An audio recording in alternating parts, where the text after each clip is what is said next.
berharap, tetapi kami bersama Gembala juga berdoa supaya kita tetap semangat, supaya kita tetap maju terus. Amin. Haleluya. Kita tundukkan kepala, kita berdoa.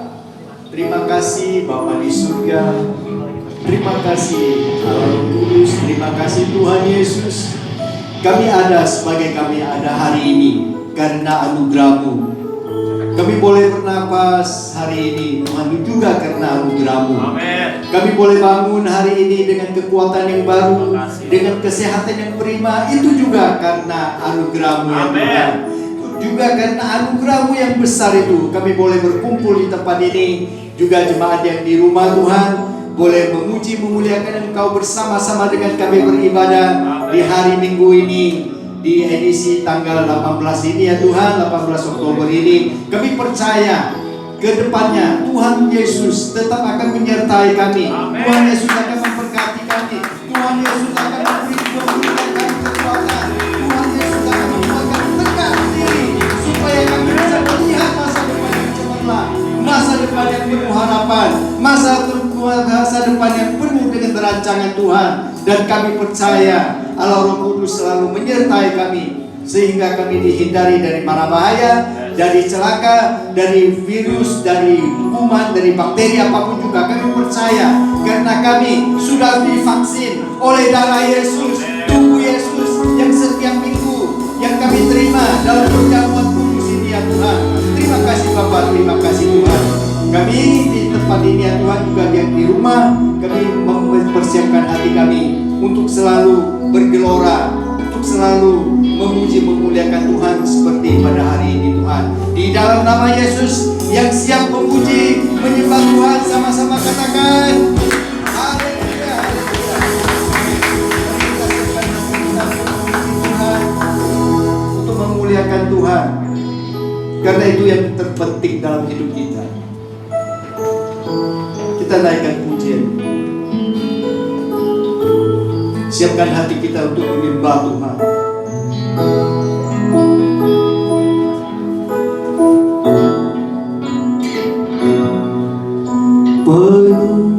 Penuhiku, penuhiku dengan hadirat-Mu. Serukan, katakan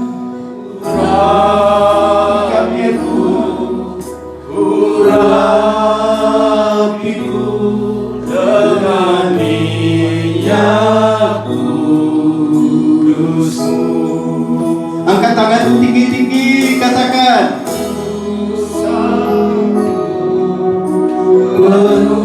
penuhiku dengan hadirat-Mu.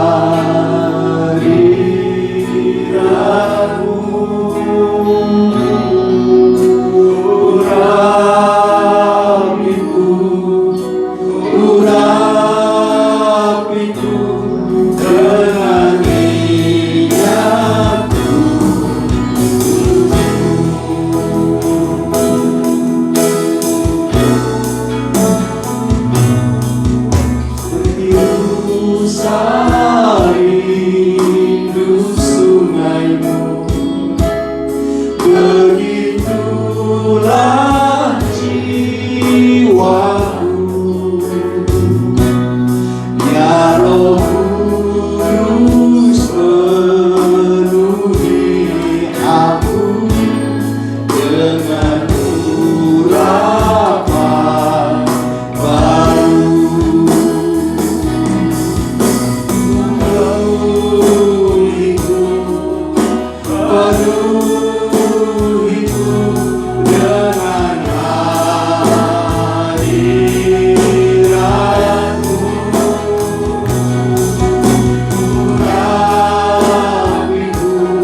Haleluya. Dengan minyak kurusmu, dengan minyak kurusmu. Haleluya. Haleluya. Sembah Dia. Sembah Dia.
urapanmu, kami menjadi segar, kami menjadi kuat, kami akan tegak berdiri, karena kami akan melihat masa depan yang cemerlang, karena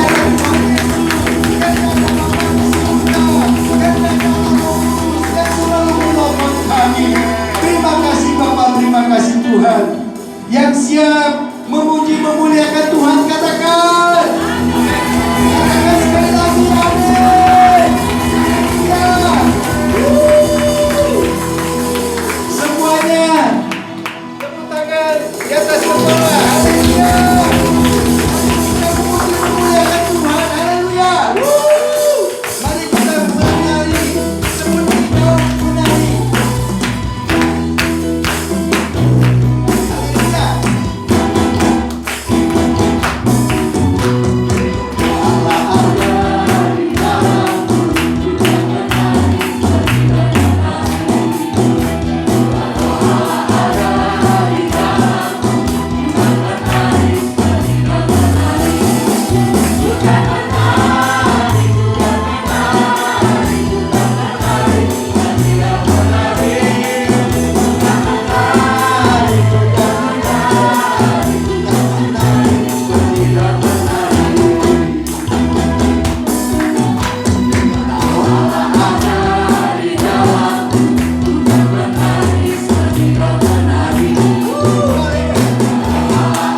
bersuka cita. Amin.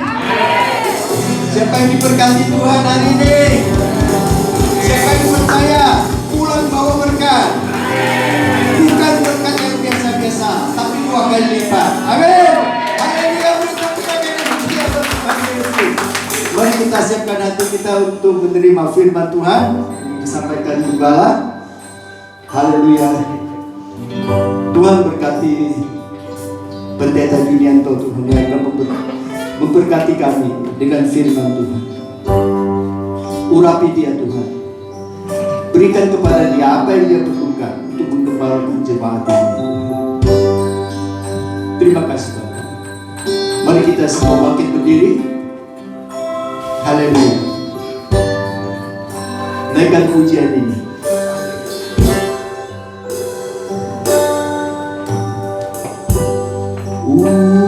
Urapilah kami dengan minyak baru, penuhilah kami, haleluya, dengan hadirat-Mu. Kami rindu Tuhan melihat kuasa-Mu dicurahkan di tempat ini. Urapilah kami dengan minyak baru, penuhilah kami dengan hadirat-Mu.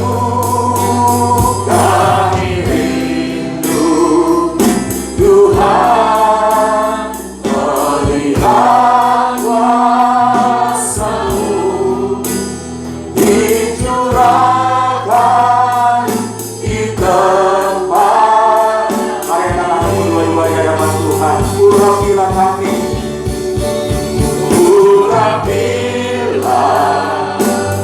urapi kami yang ada di gereja ini Bapak.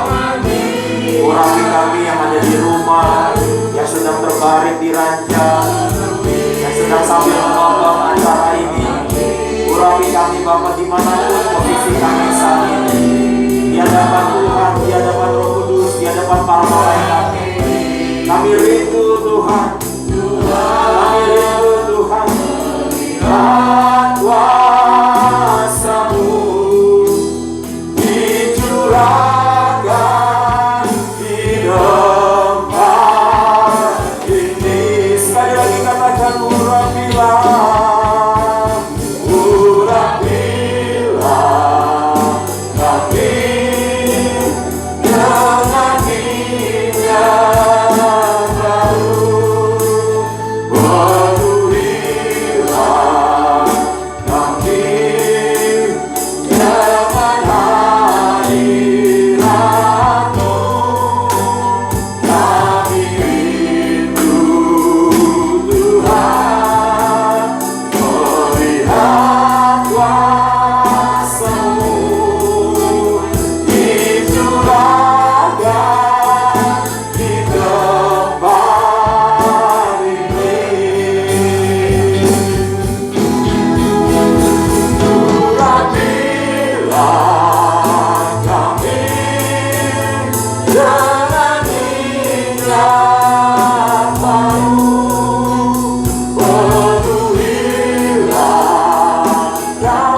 Tuhan, kuasa Tuhan curahkan, yang begitu melihat anugerah Tuhan curahkan, yang begitu melihat pemulihan kesembuhan.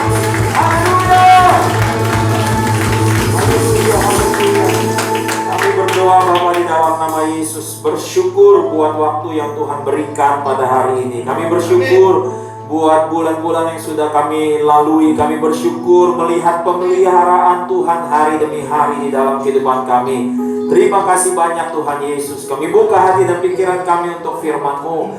Kami memohon Allah Roh Kudus memampukan hamba untuk menyampaikan firman-Mu, memampukan semua kami yang hadir di sini maupun yang menyaksikan secara online untuk menerima berita firman Tuhan ini. Di dalam nama Yesus Tuhan yang baik. Dan kita siap belajar firman Tuhan sama-sama, katakan amin, amin, amin. Silakan duduk. Shalom. Pagi hari ini saya masih mengajar tentang tema besar kita, yaitu adalah open doors, pintu yang terbuka. Dan di awal saya mau memberikan kepada saudara sebuah statement, ya, sebuah pernyataan bahwa setiap pintu yang terbuka merupakan hasil dari campur tangan Tuhan di dalam situasi-situasi yang kita hadapi untuk tujuan Tuhan, saudara. Sekali lagi, setiap pintu yang terbuka itu merupakan hasil dari campur tangan Tuhan di dalam situasi-situasi yang kita hadapi untuk tujuan Tuhan. Nah, saya mau memberitakan sebuah kisah yang saudara nanti bisa baca lebih lanjut di rumah, dari ayatnya yang pertama sampai ayatnya yang ke-23. Saya memberikan rangkuman ceritanya saja kepada saudara pagi hari ini. Bahwa saat itu saudara, ada seorang raja di wilayah Israel, saudara, yang memang saat itu diduduki oleh bangsa Roma yang menjajah bangsa Israel. Dan kita tahu sama-sama bahwa Tuhan Yesus waktu sebelum dia meninggal, yaitu ada yang memvonis dia yang bernama Pontius Pilatus, saudara, ya. Dan saya mau katakan sama saudara bahwa akhirnya Tuhan Yesus disalib. Kita tahu ceritanya, dia bangkit pada hari yang ketiga. Selama 40 hari dia menampakkan diri, lalu dia naik ke sorga. Dan sesudah dia naik ke sorga, di satu tempat, saudara, yang dibilang di loteng atas atau di upper room, ada 120 orang kumpul di situ, orang percaya, salah satunya ibu Tuhan Yesus yaitu Bunda Maria, menerima yang namanya Pentakosta atau pencurahan Roh Kudus. Dari situ saudara, Petrus berkhotbah dan 3.000 orang dibaptis. Berapa hari kemudian khotbah lagi 5.000 orang, saudara, yang dibaptis. Dan akhirnya saudara, Injil tentang Tuhan Yesus itu menyebar, saudara, di mana-mana, ya, menyebar kemana-mana, saudara. Nah, saat itu saudara, tentu ada yang gak suka. Salah satunya adalah Herodes. Nah, Herodes ini saudara meminta untuk saudaranya Yohanes, namanya Yakobus. Kalau saudara sering baca Injil, selalu ada 3 orang yang ikut Tuhan Yesus kemana-mana, ya, Petrus, Yohanes, Yakobus. Nah, Yakobus ini dibunuh, saudara, dipenggal pakai pedang atas perintah Herodes. Wah, saudara kebayangkan bahwa Yakobus ini adalah salah satu dari orang yang paling dianggap dekat sama Tuhan Yesus. Jadi artinya, kalau ada 3.000 orang dibaptis, lalu 5.000 orang, itu 8.000, ya. Itu jemaat yang besar loh.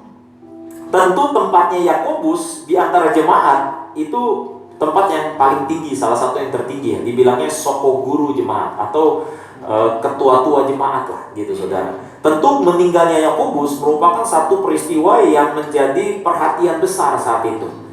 Dan Herodes senang. Waktu Yakobus dibunuh, kan keadaan gempar. Dia happy, saudara, karena jadinya kan viral, heboh gitu ya. Wah, karena saking gembiranya dia karena Yakobus dibunuh, dia suruh lagi apa? Petrus dijeblosin ke penjara, saudara. Wah, Petrus ditangkap. Dan memang rencananya Petrus akan dibunuh, tetapi sesudah hari raya Paskah. Jadi waktu itu udah dekat hari raya Paskah. Jadi Petrus ditangkap, ya, dimasukin ke dalam penjara dan dijaga oleh 4 regu, saudara. Bayangin 4 regu, ya. 4 regu ini masing-masing satu regu terdiri dari 4 prajurit. Wah, jadi berarti ada berapa orang prajuritnya? 16, pintar matematikanya, ya. Luar biasa. Ada 16 pasukan yang ditaruh, saudara, di beberapa lapis. ada namanya tempat kawal pertama, tempat kawal kedua, baru Petrus di situ, di dalam penjaranya. Jadi untuk masuk ke dalam penjaranya Petrus itu ada beberapa lapis, saudara. Dan waktu Petrus di penjara, dia dirantai tangannya dua-dua. Jadi kebayang ya, udah mau masuk penjaranya juga ada beberapa lapis, di dalam penjaranya dia dirantai. Dan sesudah dia dirantai, ada 2 prajurit yang jaga di sebelah kanan kiri dia. Kebayang gak saudara? Betapa Petrus ini dijagain sedemikian rupa. Tahu gak kenapa? Ada alasannya. Alasannya apa? Di kisah para rasul pasal yang kelima, nanti saudara akan tahu ceritanya, bahwa itu kali kedua Petrus di penjara. Itu bukan yang pertama kali, itu yang kedua. Yang pertama, Petrus juga pernah di penjara, saudara, tetapi bebas. Kenapa bisa bebas? Karena Tuhan yang membuka pintu, saudara, mengutus malaikatnya. Dan kejadiannya sama. Waktu Petrus lagi di penjara, dia tidur. Katakan bersama saya, tidur. Dia adalah orang yang waktu ikut Tuhan Yesus menyeberangi danau, saudara, lalu datang angin ribut, tetapi Yesus tidur. Dia adalah orang yang bangunin Tuhan Yesus dan bilang, "Hai guru, kita lagi kena badai, kamu tidur. Apakah kamu tidak peduli kalau kami binasa?" Dia adalah saksi nyata, saksi hidup, bahwa waktu ada badai, Tuhan Yesus tidur.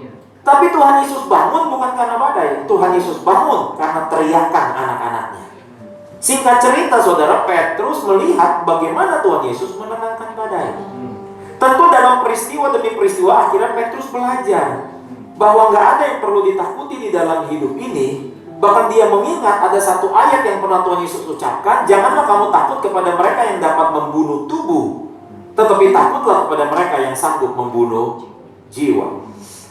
Sebab itu waktu dia di penjara, dirantai, dijaga sedemikian rupa yang begitu ketat, dia nggak takut, dia nggak khawatir, dia malah tidur. Berapa banyak dari kita kalau lagi ada masalah, kita justru susah tidur. Kepikiran, rasanya muter terus gitu ya pikirannya. Udah merem sih, coba-coba tapi nggak bisa juga. Nah, saya mau katakan sama saudara pada pagi hari ini, kita punya Tuhan yang sanggup membuka pintu. Jadi kalau rasanya pintunya masih ketutup, tidur aja saudara ya. Tidur aja tetap dengan tenang ya. Dan saat waktu Petrus lagi tidur, kita berkata tiba-tiba. Memang kalau Tuhan kasih berkat tuh biasanya ada bahasanya tiba-tiba. Tiba-tiba berdirilah seorang malaikat sebelah Petrus. Cahayanya bersinar. Lalu dia tepuk Petrus. Bangun, katanya. Kenakan ikat pinggangmu, pakai sepatumu, gitu ya. Kurang lebih begitu bahasanya. Petrus bangun. Pas udah bangun, saudara, itu pas dipegang lagi tangannya Petrus, rantai-rantai yang ada mengikat Petrus itu hancur. Bahasa Alkitabnya gugur, hancur. Terus Petrus dibilang apa sama malaikat itu? "Ayo bangun, keluar." Padahal kan kanan kirinya ada apa? Prajurit, ada penjaga. Tapi ini seolah-olah nggak lihat ada malaikat. Makanya Petrus, Alkitab berkata di Kisah Rasul pasal ke-12, Petrus mengira ini adalah penglihatan, mimpi dikiranya. Jadi dia bangun, dia jalan, kata malaikat, "Ikut saya." Ikut jalan, lewatin pengawal pertama, lewat. Feeling saya nih, kalau saya jadi Petrus, saya berimajinasi nih, mungkin dia ketemu pengawal, mungkin di dalam pikiran saya ini, mungkin malaikat bilang, "Udah ikut, jalan aja, udah jalan." Mungkin pas udah dekat kanan kiri pengawal nih, mungkin Petrus ya lewat lagi, ada lagi pengawal, lewat lagi sampai di luar di tengah jalan. Alkitab berkata malaikatnya hilang. Di tengah jalan Petrus baru sadar, Alkitab bilang, baru dia sadar akan dirinya. Dan ternyata itu bukan mimpi. Terus dia baru sadar, baru dia bilang, "Sungguh Tuhan melepaskan aku."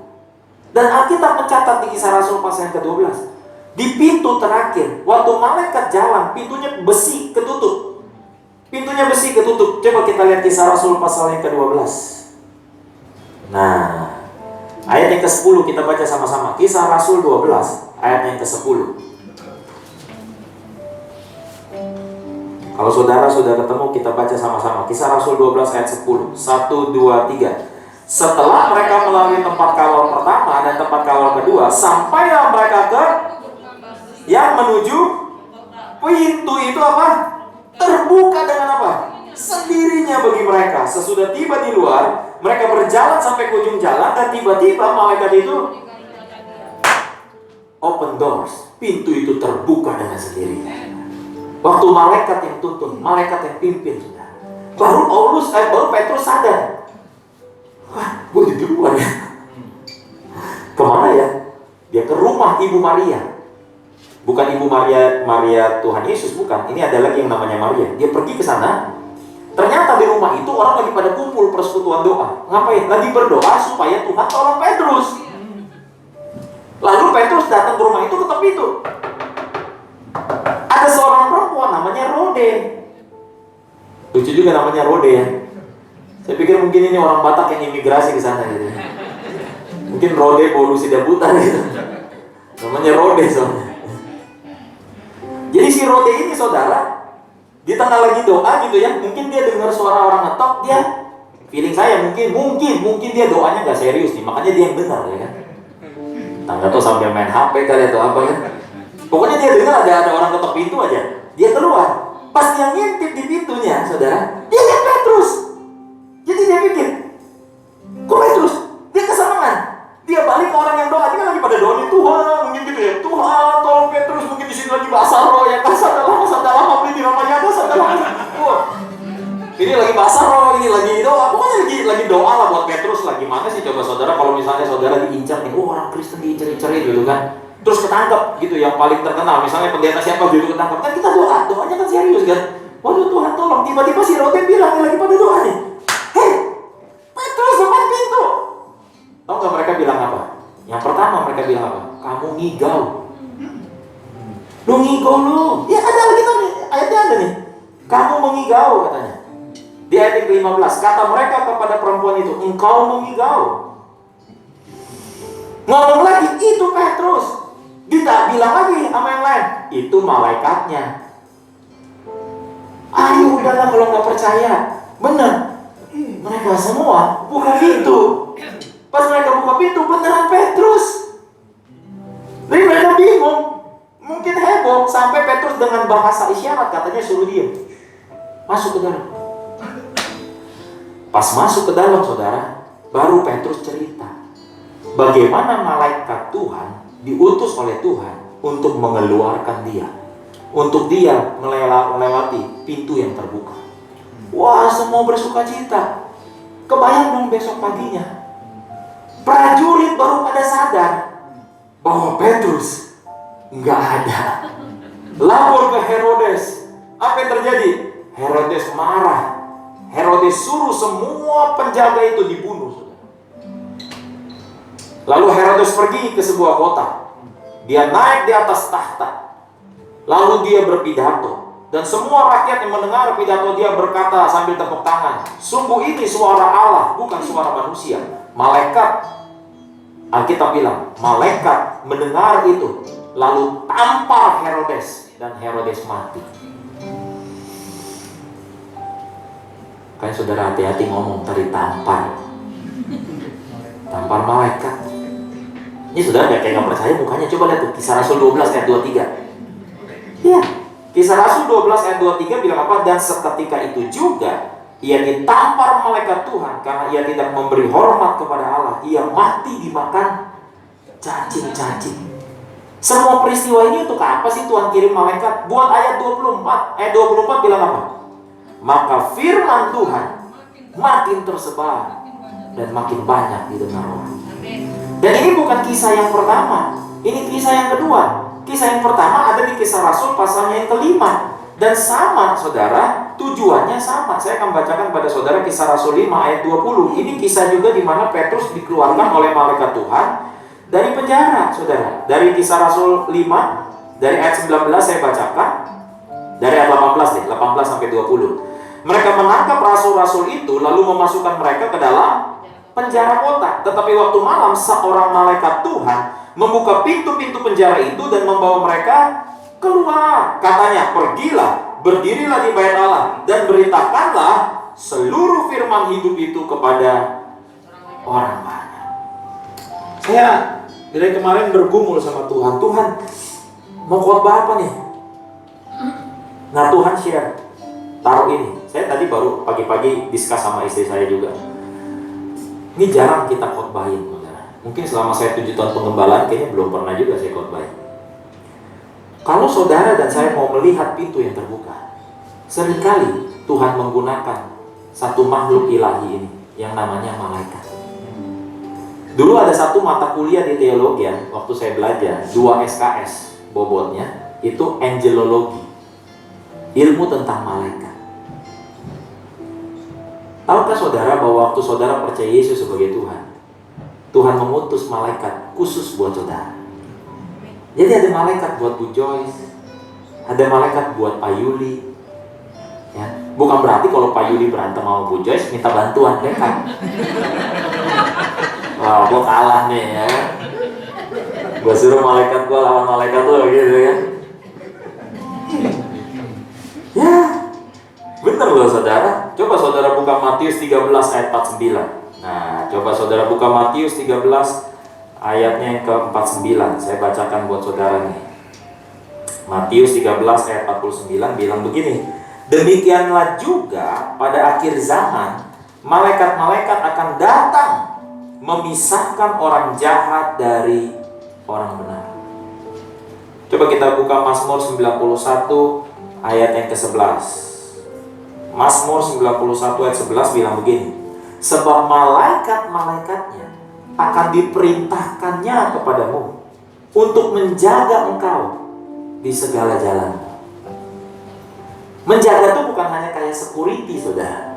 Salah satu fungsi menjaganya adalah untuk membuka pintu yang tertutup yang saudara hadapi di dalam situasi-situasi saudara.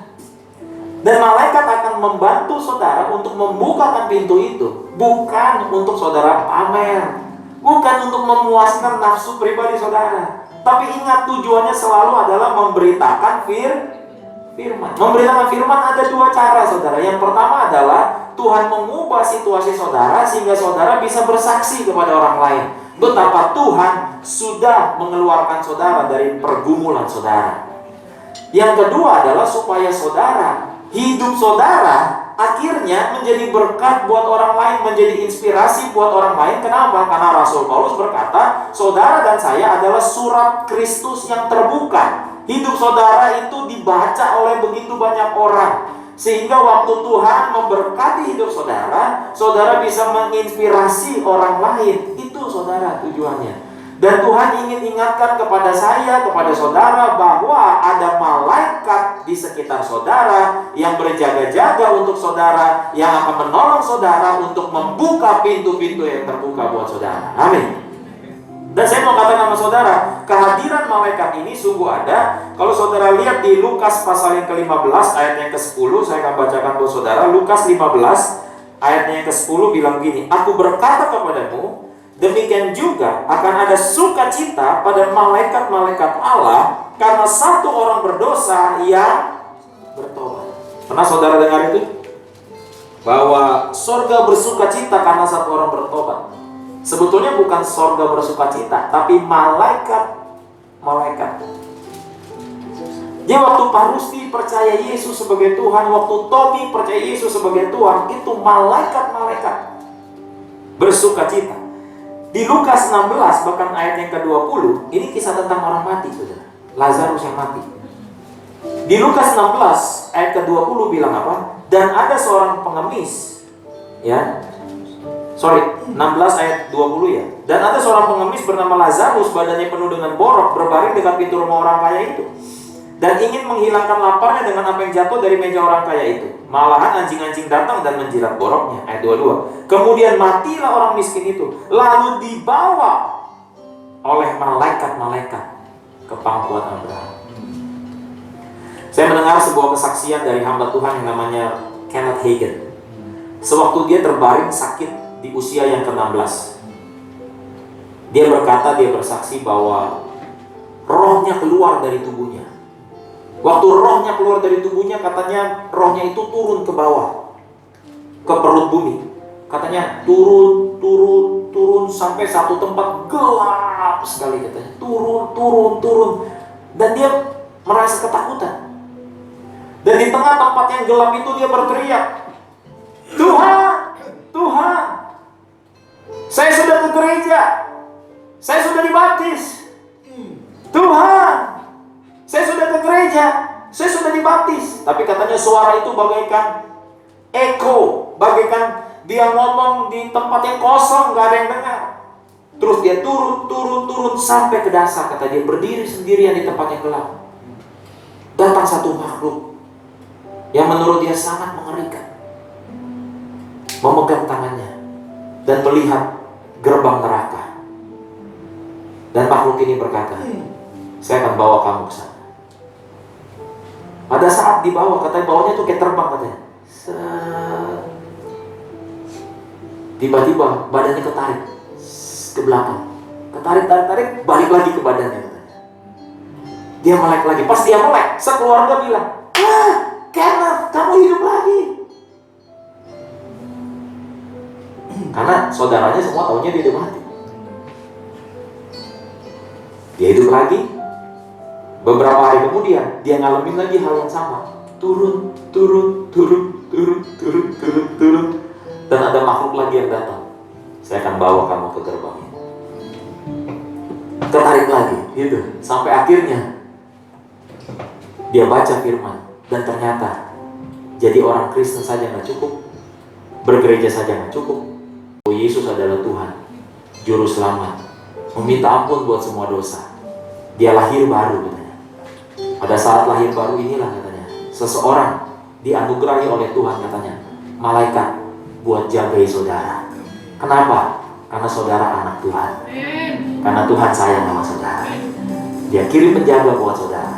Dan malaikat ini bukan hanya untuk jagain, tapi ketika saudara dalam perjalanan hidup, saudara menemui situasi-situasi yang rasanya mustahil, maka malaikat itu yang akan bantu saudara untuk buka pintu, supaya saudara akhirnya bisa memberitakan firman. Lewat apa? Lewat kesaksian atau lewat hidup saudara, sehingga hidup saudara jadi berkat. Dan malaikat ini ada, saudara. Seringkali kita nggak ngerti. Coba kita buka Ibrani 13 ayat yang kedua. Di Ibrani 13 ayat yang kedua bilang begini, jangan kamu lupa memberi tumpangan kepada orang, sebab dengan berbuat demikian beberapa orang dengan tidak diketahuinya telah menjamu malaikat-malaikat. Di Hakim-Hakim pasal yang ke-6 ayat yang ke-20, nanti saudara baca aja di rumah. Satu kali Gideon ngumpet di dalam gua ketakutan. Lalu datang malaikat Tuhan dan berkata kepada Gideon, hai pahlawan yang gagah berani. Pokoknya malaikat ini memberi semangat kepada Gideon. Tapi Gideon tetap aja pesimis. Akhirnya malaikatnya mau pergi. Gideon bilang sama malaikat ini, izinkan saya kasih kamu makan dulu sebelum kamu pergi. Akhirnya malaikat itu mau makan sama Gideon. Dibikinin daging, roti. Lalu malaikat itu bilang gini sama Gideon, ambillah daging itu kepadaku dan juga roti, lalu siram dengan air seperti kuah katanya. Lalu malaikat ini pegang tongkat, tongkatnya disentuh kepada daging dan roti tersebut. Dan Alkitab bilang, keluar api membakar habis daging dan roti itu. Lalu orang itu hilang. Dan Gideon bilang gini, barulah aku tahu bahwa yang aku sedang jamu adalah malaikat Tuhan. Saya mau katakan sama saudara, saya juga gak pernah lihat malaikat. Tapi jangan-jangan di dalam perjalanan hidup saya, Tuhan pertemukan saya dengan malaikat-malaikat yang menyerupai manusia biasa, sehingga pintu yang tertutup dalam kehidupan saya, malaikat tersebut yang bukakan, sehingga kehidupan kita bisa menjadi firman, jadi berkat. Dan saya berdoa itu juga yang terjadi dalam kehidupan saya. Beri tepuk tangan dulu buat Tuhan Yesus.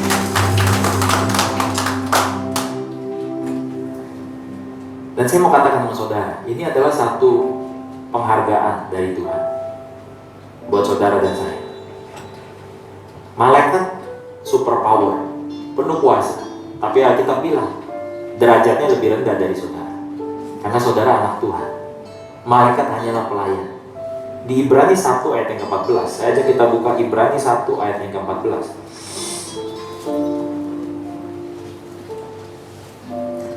Atau kita baca dari ayat 13 supaya saudara bisa melihat konteksnya.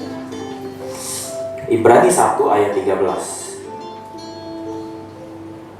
sampai 14. Dan kepada siapakah di antara malaikat itu pernah ia berkata, duduklah di sebelah kananku sampai kubuat musuh-musuhmu menjadi tumpuan kakimu. Ayat 14. Bukankah mereka semua, maksudnya malaikat, adalah roh-roh yang apa? Yang melayani. Yang diutus untuk melayani siapa? Mereka yang apa? Harus memperoleh keselamatan. Siapa yang harus memperoleh keselamatan? Saudara dan saya. Mereka adalah roh yang melayani saudara, melayani saya. Saya mendengar sebuah kesaksian dari pendeta Sadhu Sundar Selvaraj. Itu kalau khotbah alam roh mulu, saudara. Dipakai oleh Tuhan sebagai nabi. Dan dia sering banget katanya ketemu malaikat, ketemu Tuhan Yesus, menurut kesaksian dia. Dia bilang satu ketika dia lagi berkhotbah di sebuah kota di Amerika yang bernama New York. Dia lagi berkhotbah, lagi khotbah, tahu-tahu dia lihat katanya ada satu sosok malaikat yang besar, yang raksasa. Dan dia tahu ini adalah malaikat penjaga New York, kata dia. Dan malaikat itu bilang apa? Tanggalkan kasut kalian, karena aku mau masuk. Di tengah khotbah dia bilang sama jemaat, semuanya copot sepatu, lepaskan sepatu kalian, berlutut dan berdoa. Bingung dong kalau saudara jadi jemaat itu. Copot sekarang, copot. Semua copot. Terus dia copot juga, dia doa. Ya, silakan masuk, kita semua udah copot sepatu. Malaikatnya bilang, kamu tidak menghargai hadiratku. Kami sudah copot sepatu, kata Sadhu Sundar Selvaraj. Tapi malaikat itu bilang, pemain keyboard belum. Akhirnya malaikat itu berbalik katanya dan pergi. Dan dia marah besar. Di khotbah, akhirnya dia marahin si pemain keyboard. Apa sih susahnya copot sepatu doang? Hal kecil. Tapi menurut si Sadhu Sundar Selvaraj, nggak ada mujizat terjadi tanpa campur tangan malaikat. Di banyak KKR yang dia jalani, kalau malaikat itu udah datang, kesembuhan terjadi, mujizat terjadi. Dan bagaimana caranya? Dalam pengakuan dia, katanya malaikat itu tebarin sesuatu yang seperti emas dan seperti debu. Maka ditebarin ke orang-orang yang lumpuh, maka yang lumpuh bisa berjalan. Saya nggak tahu itu yang alam roh, saudara. Tetapi satu hal yang saya belajar, Sadhu Sundar Selvaraj bilang begini, bagaimana supaya kehadiran Tuhan itu hadir lewat malaikat-malaikatnya. Sadhu Sundar Selvaraj selalu bilang begini, hormati hadirat Tuhan. Bagaimana hormati hadirat Tuhan? Pertama, tidak main handphone selagi ibadah.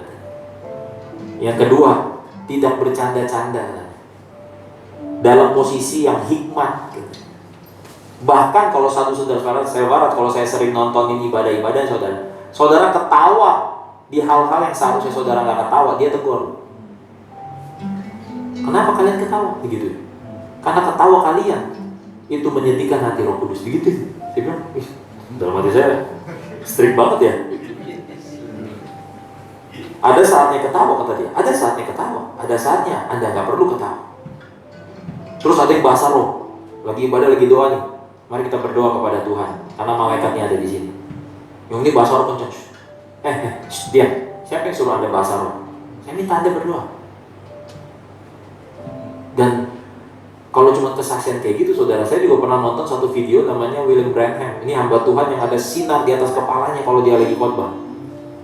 Mana ada pendeta kayak gitu, saudara? Nanti saudara Google aja, William Branham. Satu ketika dia lagi khotbah, ada sinar di atas kepalanya. Dia pernah baptis 4.000 orang, masuk majalah Time Magazine. Itu ada sinar dari langit ke atas dia, saudara. Dan itu difoto. Khotbahnya membosankan, saudara. Dan kalau khotbah 2,5 jam, ini bikin orang ngantuk. 2,5 jam khotbah bikin orang ngantuk. Tapi yang di depan itu yang pakai kursi roda, pincang-pincang, semua yang sakit kanker, sakit apa. Tapi nanti di tengah khotbah dia bilang, He is here. Dia ada di sini. Waktu dia ngomong begitu, semua bangun. Semua bangun. Nah, itu dia bisa nyanyi itu tuh. Haleluya, haleluya, haleluya. Oh udah, itu yang pakai tongkat jalan. Sampai pernah ada kasus katanya kankernya di bagian perut. Itu kankernya tau-tau udah di lantai. Nah, dia bilang begini, dalam pelayanan saya, mujizat terjadi ketika malaikat Tuhan campur tangan. Kita sih belum pernah sampai ke situ, saudara. Tapi saya percaya, dan saya rindu juga, bahwa pelayanan GB Live, bahwa kehidupan kerohanian saudara masuk kepada level di mana saudara makin merasakan pimpinan Roh Kudus, di mana saudara mengalami kejadian-kejadian yang supranatural, di mana saudara benar-benar melihat bahwa yang di dunia ini ada, saudara, bukan hanya saudara dan saya yang secara daging dan darah yang ada, tapi ada makhluk-makhluk roh di sekitar kita. Yang mungkin orang lebih sadar akan iblis, orang lebih sadar akan setan, orang lebih takut ada Nyai Roro Kidul, saudara. Padahal saudara adalah biji matanya Tuhan. Saudara ditebus oleh darah Yesus. Oleh karenanya Tuhan utus malaikat kepada saudara untuk membuka pintu buat saudara. Sebagai ayat penutup, kita buka Mazmur 34 ayat yang ke-8. Sesudah itu kita akan perjamuan kudus. Mazmur 34 ayatnya yang ke-8. Saya ajak kita semua baca satu ayat ini sama-sama. Mazmur 34 ayatnya yang ke-8. Sebab itu saya dorong saudara ya, datang ibadah, menanti-nantikan Tuhan, datang lebih awal. Saudara yang online tidak sambil masak, tidak sambil ngerjain yang lain. Saudara hikmat, serius. Karena kenapa, saudara? Sekarang gini aja lah, sederhana. Saudara mau gak kalau saudara lagi ngobrol, orang yang saudara ajak ngobrol sibuk main HP, sibuk ngerjain yang lain? Mau gak? Pasti saudara merasa gak di-respect kan? Kita aja manusia gak suka kok kayak gitu. Saya aja pernah ditegur klien loh. Saya lagi WA-an sama bosnya dia, padahal saya lagi ketemu sama si A. Nah, bosnya si A tuh WA-in saya. Padahal dia lagi ngobrol nih si A ini. Nggak taunya si A ini ngadu ke bosnya. Karena bosnya mungkin ngobrol, gimana Pak Jun? Selagi saya ngobrol main HP mulu. Terus orang itu tegur saya, Pak, next time kalau ketemu saya jangan sambil main HP. Oh iya, saya bilang, saya minta maaf. Saya nggak bela diri. Terus saya bilang sama bosnya, iya kemarin saya dapat teguran ini karena main HP. Terus bosnya bilang, kan main HP sama saya. Iya sih, saya bilang nih.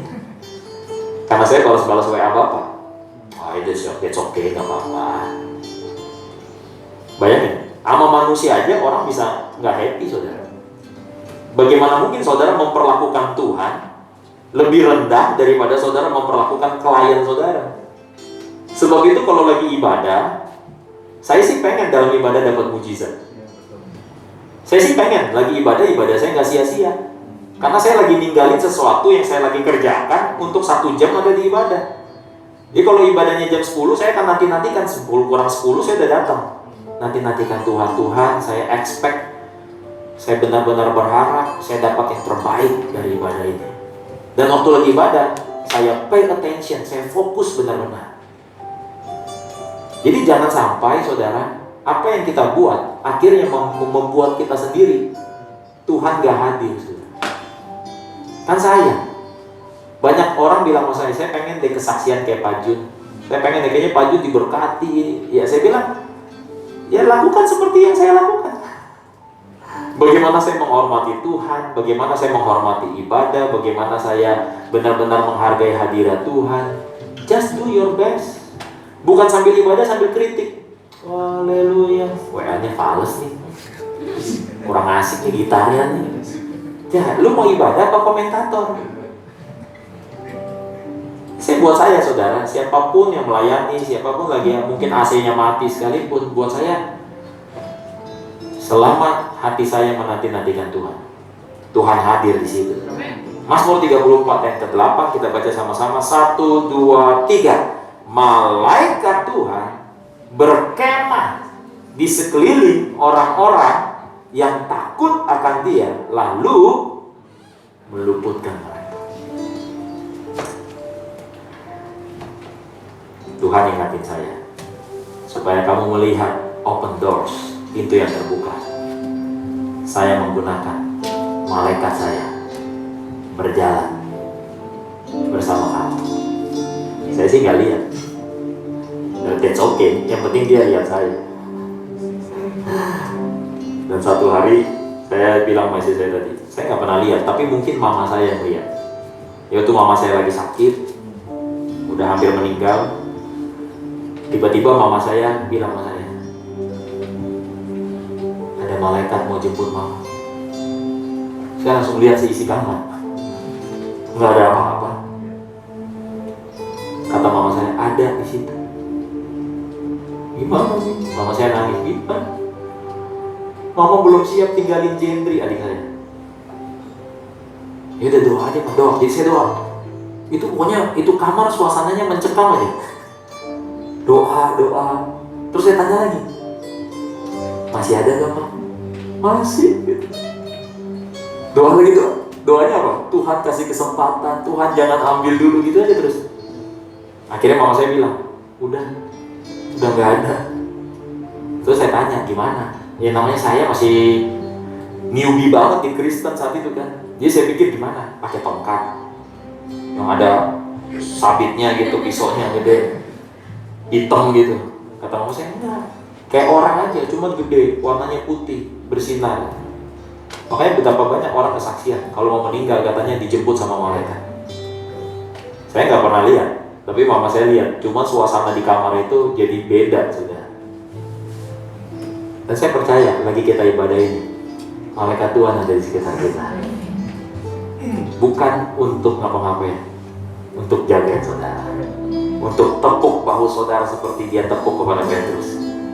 Bangun, kita keluar dari pergumulan kamu, kita keluar dari masalah kamu. Dan akhirnya saudara baru sadar, gua kira mimpi. Tak tahunya Tuhan mengeluarkan saya. Mari kita bangkit berdiri depan Tuhan. Angkat roti di tangan kanan saudara. Kita mau bersyukur buat firman-Nya pada pagi hari ini. Dalam nama Yesus, inilah roti yang turun dari sorga. Inilah tubuh Kristus. Dalam nama Yesus, makanlah ini tubuh Kristus.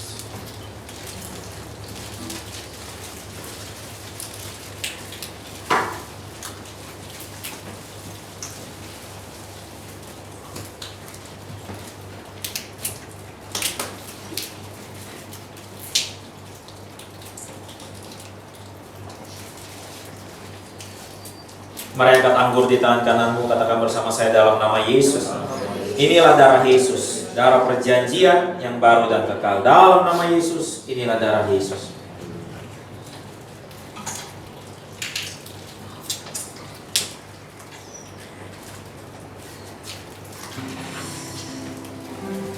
Terima kasih banyak Tuhan Yesus.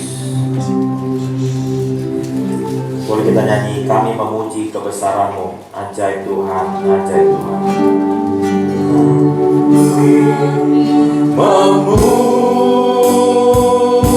Memuji kebesaran-Mu, ajaib Tuhan, ajaib Tuhan. Ajaib Tuhan, ajaib Tuhan. Ajaib Tuhan, kami memuji, kami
memberkati Presiden beserta seluruh jajarannya. Biar malaikat-Mu juga Tuhan yang menuntun bangsa ini keluar dari krisis kesehatan, keluar dari krisis ekonomi. Kami berharap kepada-Mu Bapa, menyingkirkan, memisahkan yang jahat dari yang benar. Kami berdoa memberkati dalam nama Yesus Pak Huta Galung, dalam nama Yesus. Kau yang menyembuhkannya Bapa, dalam nama Yesus. Kau yang sudah menanggung segala sakit dan kelemahannya di atas kayu salib. Dan firman-Mu berkata semua sudah selesai oleh bilur-bilur Tuhan Yesus. Oleh bilur-bilur Tuhan Yesus, Pak Huta Galung sudah sembuh dalam nama Yesus. Ya malaikat Tuhan yang membawa kesembuhan kepada Pak Huta Galung, memberkati semua umat-Mu yang hadir di sini maupun yang menyaksikan secara online Tuhan. Bahwa Engkau yang mengizinkan, menyuruh, mengutus malaikat-Mu untuk berkemah di sekeliling kami, menjaga jalan kami, menatang kami Tuhan, untuk kaki kami tidak terantuk kepada batu, untuk kami tidak disuntik oleh kalajengking. Bapa, kami bersyukur Tuhan Yesus, malaikat-Mu yang Kau utus untuk membuka jalan-jalan kami Tuhan, membuka pintu di hadapan kami. Terima kasih banyak Tuhan Yesus. Angkat kedua belah tangan-Mu, pulang dan terimalah rahmat berkat Tuhan. Tuhan memberkati dan melindungi Engkau. Tuhan menyinarkan wajahnya kepadamu, memberi kepadamu kasih karunia-Nya. Tuhan mengadakan wajahnya kepadamu,